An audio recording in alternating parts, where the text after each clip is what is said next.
Ini dia. Kita ambil ayam balada.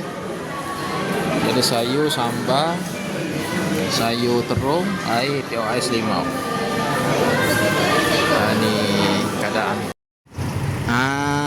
Tengah hari ni hamba cari nasi sepinggang. Nak terah tempat baru ni, Padi Sawah. Padi Sawah di Bandar Seri Putra, masakan asli Minang dan kampung. Kita terah sekali. Tengok setara mana padi sawah ni jadi kedok.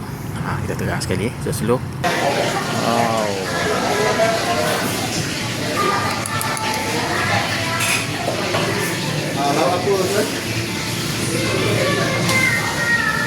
Ayam balado, gulai sayur, gulai ayam, gulai tambus, gulai kencang, kalio kering, daging rendang, gulai. Ayam kampung ada? Ayam kampung. Ini ke ayam biasa? Biasalah. Bukan kampung. Ambil paha. Paha.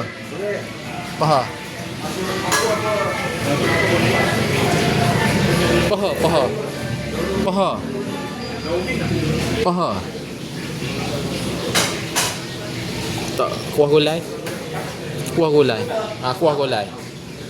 Kuah dia. Kuah gulai. Okey. Sayur.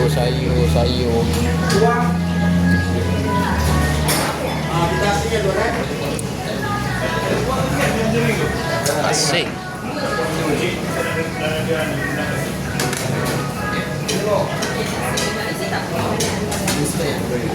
Try sekali setengah mana. Sedap ni. Macam lari. Air bagi dia.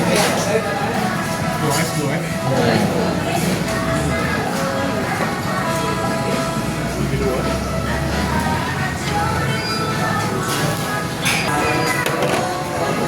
Berapa?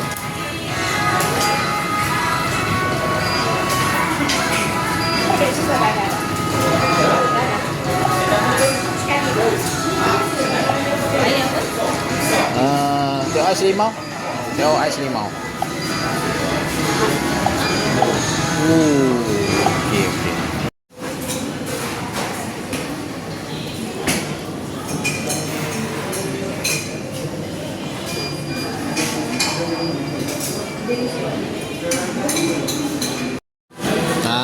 Ini dia.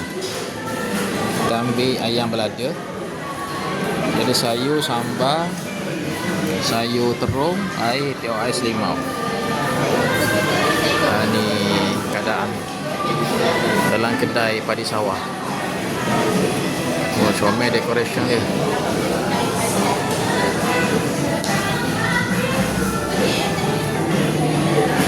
Kita kokoh. Kita kokoh macam lah hari Jumaat ni. Buat obat tahan ngatuk mata. Kau tebuh. Okey.